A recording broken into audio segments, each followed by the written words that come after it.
Daniel couldn't remember the last time Emma had looked him in the eye.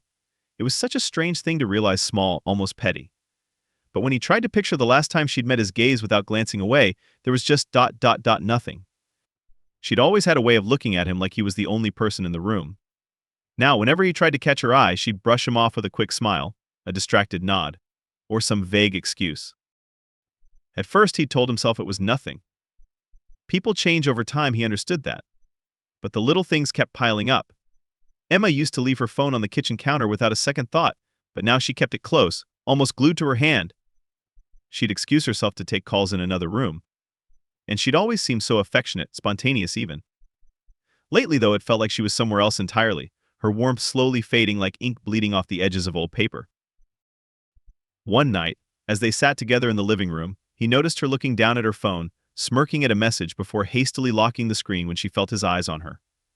He tried not to overthink it, swallowing back the prickle of jealousy scratching at his throat. He told himself it was probably work.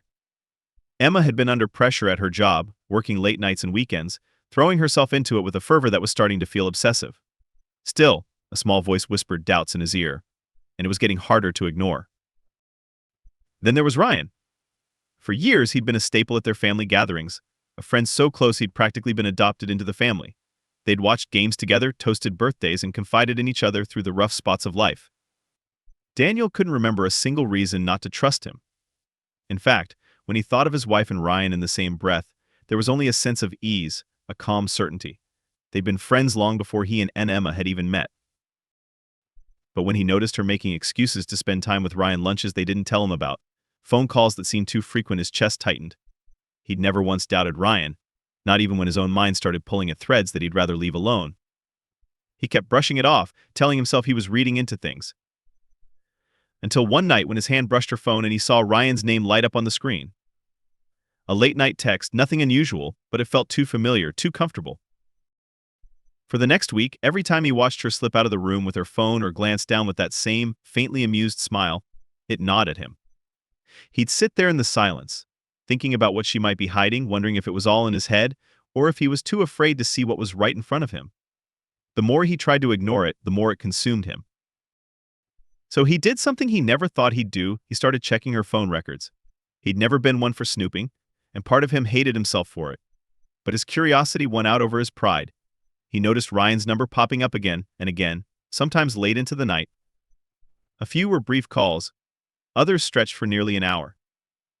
He tried to tell himself it was nothing, that maybe they were catching up, that maybe he'd missed something, a fight or a heartbreak that might explain it. But he knew better. Days passed in a fog. He'd catch himself staring at his coffee, the tension twisting in his stomach like knots that only tightened as time went on. When he finally worked up the nerve to ask her directly, she'd laughed it off, dismissing his concerns with a breezy wave of her hand.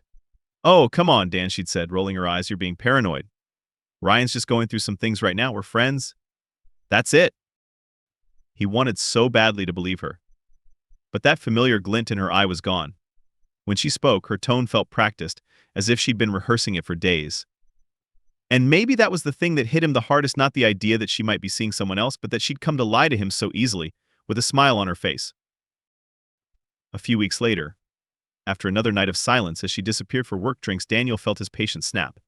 He needed answers, and he was done waiting for them to come to him. One evening, he decided to follow her. He told himself it was a last resort, that he'd apologize later if he found nothing. But he had to know. He tailed her car at a safe distance, heart hammering in his chest. She drove to the next town over, parking in a dimly lit lot behind a small cafe. At first, he tried to convince himself it was just a meeting place, somewhere work-related. But as he watched from a distance, he saw her step out, glancing around as if checking for onlookers before walking briskly toward a familiar figure waiting by the cafe door. Ryan. Daniel felt something inside him collapse as he watched them greet each other with a familiarity that went beyond friendship. Ryan's hand lingered on her back, their faces close as they talked in low voices. And then, as if the universe wanted to twist the knife, he saw her laugh, a soft, genuine laugh he hadn't heard from her in months. She leaned into him, her eyes bright with an affection that felt like a dagger in Daniel's chest. His pulse roared in his ears as he watched, too numb to even raise his phone to capture the scene before him. He didn't need more. In that one moment, it was as if the last threads of his marriage unraveled, leaving him with a hollow ache that was almost worse than anger. He drove home in silence, gripping the wheel so tightly his knuckles turned white. By the time he pulled into the driveway, his thoughts had settled into something darker, sharper. He couldn't simply walk away from this. They'd made a fool of him, no, both of them had, and done it under the guise of trust, family, and friendship. So he stayed up that night, scrolling back through months of messages and emails. With each line, each joke they shared behind his back, he felt the anger coil tighter until it was almost a relief when he settled on his next move. Revenge wasn't something he'd ever considered before. He wasn't petty, nor was he vengeful.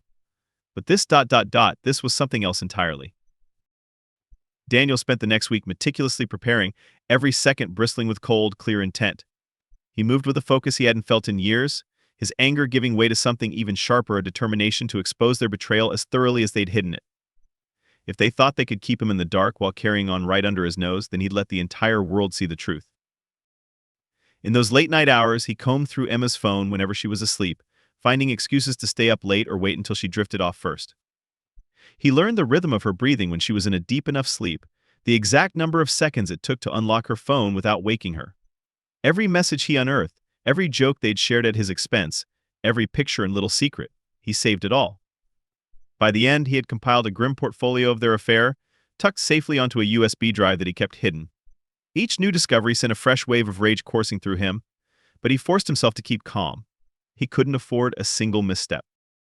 When he finally had everything, he knew exactly where he'd set his plan in motion: the anniversary party. Ironically, it was supposed to celebrate 10 years of marriage, a lifetime in itself. Emma had suggested hosting a party with family and friends to mark the occasion, and now he was going to let her have it, just not in the way she'd imagined. He made the calls, sent out the invites, and every time he heard her talk excitedly about the party, her voice bright with anticipation, he felt a twisted satisfaction. She would never see it coming. The day arrived with brutal clarity. The house was buzzing with relatives and friends, their laughter ringing out against the background music. Daniel circulated, offering drinks, smiling as if nothing was wrong, masking the storm churning inside him. He watched her glide through the crowd, laughing, relaxed, so perfectly at ease in a web of her own lies. And right on cue, Ryan was there too, giving Daniel a slap on the back and making himself comfortable, oblivious to what was coming. Daniel bided his time, nursing a glass of whiskey as he waited for the right moment. The tension had coiled tight in his chest, and he knew there was no going back now. The memory of seeing her with Ryan, their laughter and the way they'd looked at each other, flashed through his mind, sharpening his resolve. When it was finally time, he called everyone together, saying he had a toast prepared for his beloved wife. Emma came to his side, beaming, slipping her hand into his with a warmth that, in another life, might have moved him. But tonight he felt nothing. Instead, he raised his glass and offered a brief smile to the crowd. To loyalty he began, his voice steady as he let his gaze travel over the faces of their friends and family. To the bonds that can't be broken. Marriage. Well, marriage takes patience, trust, it takes commitment. He said, letting the word linger, watching Emma's face for the first flicker of doubt.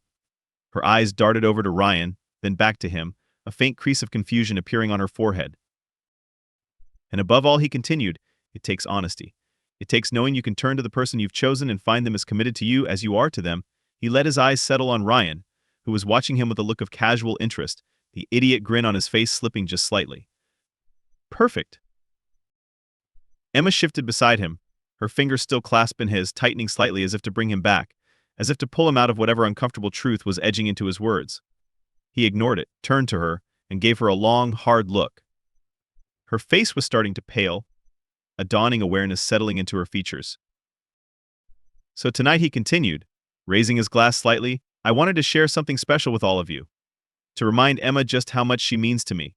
A small collection of memories we've built together over the last year. His voice turned colder, an edge creeping in as he pulled his phone from his pocket and projected his screen onto the TV in the living room. He opened a folder labeled Anniversary Collection, and the first image that filled the screen was a picture he'd taken of her and Ryan outside the cafe. The guests went silent as they took in the unmistakable closeness, the way Ryan's hand lingered on her back. Emma's hand flew to her mouth, her face blanching as gasps rippled through the room. But he didn't stop there.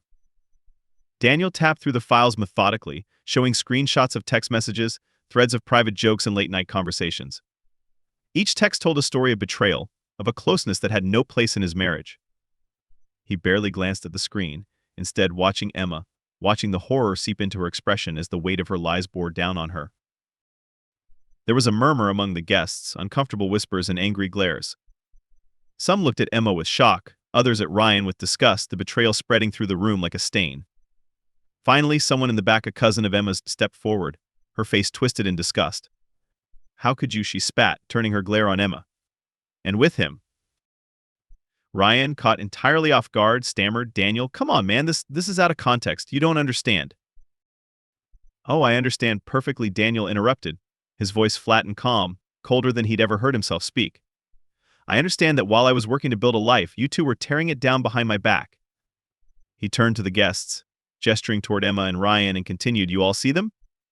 My wife and my best friend, two people I would have trusted with my life. This is who they are." Emma tried to reach for his arm, her voice cracking as she pleaded, "Daniel, please. This isn't the time, not like this." He jerked his arm away, a bitter smile on his lips. "Not the time? I think it's the perfect time. You've already ruined everything. At least now everyone can see the real you." She looked around, seeing the faces that had once smiled at her, now recoiling in disbelief and disappointment. Her mother was standing in the corner, one hand over her mouth, eyes brimming with shock and dismay. Friends who had known her for years were shaking their heads, disgust flashing across their faces.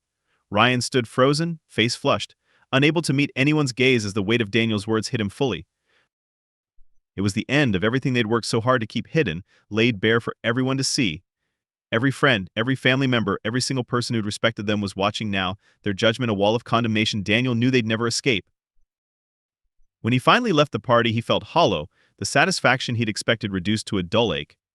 Emma called after him, her voice broken, but he kept walking, heading into the night with the image of her betrayal still burning in his mind. The moment he stepped outside, he took a deep breath, but the relief he'd imagined didn't come.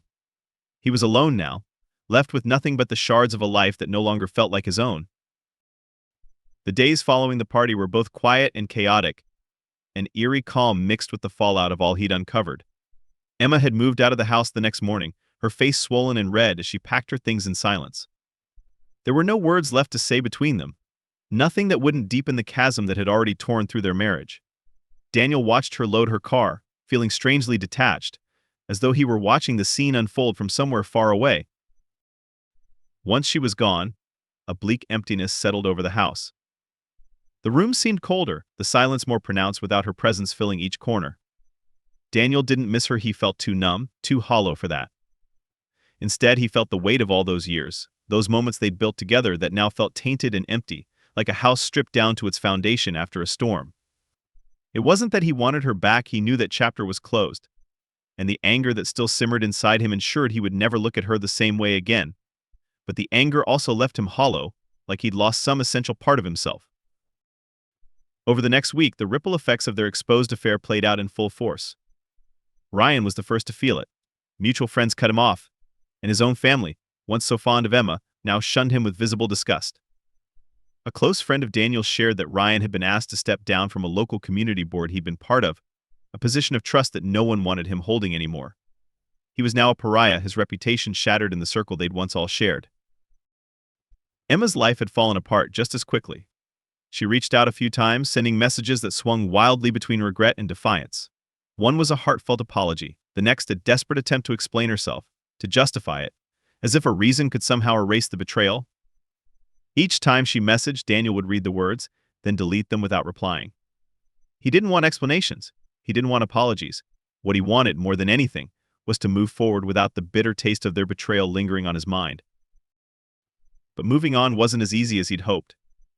In the empty rooms of the house, he felt the weight of each memory they'd shared, every piece of furniture and photograph a reminder of a life he believed was real. Nights were the hardest. He'd lie awake in the dark, replaying the images he'd uncovered, the laughs they'd shared behind his back, and he'd wonder if he'd ever see anything as it was before. Sometimes he'd go out just to escape the silence, driving aimlessly through town with no destination, hoping to exhaust himself enough to finally sleep. One night, as he sat in his car in an empty parking lot, he realized that revenge had only taken him halfway. Yes, he'd exposed them, torn their lives apart just as they had his. But now, stripped of the anger that had once driven him, he felt lost. Revenge had filled him up when he had nothing else, a purpose, a way to channel all the pain he'd felt. But now that it was done, he was left to face the desolation they'd left behind. He returned home, stepping into the cold, silent house with a weariness that went bone deep. For a long time, he just stood in the doorway, staring at the empty living room. Without thinking, he walked to a shelf and picked up a photo of the two of them from years ago, back when their smiles had been genuine. He remembered the day vividly, a sunny afternoon spent hiking up a winding trail where they'd watched the sunset, hand in hand, talking about dreams they'd once shared. As he held the photo, a surge of emotion caught him off guard, a complicated mix of anger, sorrow, and somehow a small sliver of forgiveness. Not forgiveness for Emma or Ryan, but maybe for himself. He'd spent so long building a life with her, a life he believed was indestructible, and now it was gone, as if it had never existed. But in that moment, he realized that it was time to let go, to release the bitterness and pain that had tethered him to them. He couldn't keep holding on to something that no longer served him. Slowly, he set the photo back down and turned away, leaving the memories where they belonged in the past. There was no future in retribution, no peace in the ache of betrayal. His path forward would be quiet, lonely perhaps, but at least it was his. He wouldn't let the scars they'd left define him. The days turned to weeks, and gradually he found a strange kind of peace. He filled his time with things he'd long neglected, books he'd meant to read, a project in the garage he'd put off for years. He rediscovered a love for running, pushing himself mile after mile, leaving his anger and sadness on the road behind him. In those moments, as he ran beneath the open sky, he felt a freedom he hadn't known in years, as though each step was a break from the weight he'd carried. And as the months passed, the memories softened. The sharp edges dulled, the anger faded, and in its place came a sense of resolve. He'd survived their betrayal, weathered the storm, and though he was battered, he was still standing. There were scars, sure, but scars were just proof that he'd healed. One evening, he sat alone in his quiet house, a book in his lap and a glass of wine beside him. He thought about Emma and Ryan, wherever they were, their lives still tangled in the mess they'd made. He wondered if they were together or if their betrayal had only driven them apart in the end. But he found he didn't care much either way. They were ghosts now, echoes of a life he no longer needed. As he sat there, a quiet calm settled over him, deeper and more complete than any revenge could have offered. It was the peace of knowing he'd faced the worst, and he'd survived. In that silence, he finally allowed himself to breathe deeply, to look ahead without bitterness. His life was his own again, and whatever came next, he knew he'd be ready.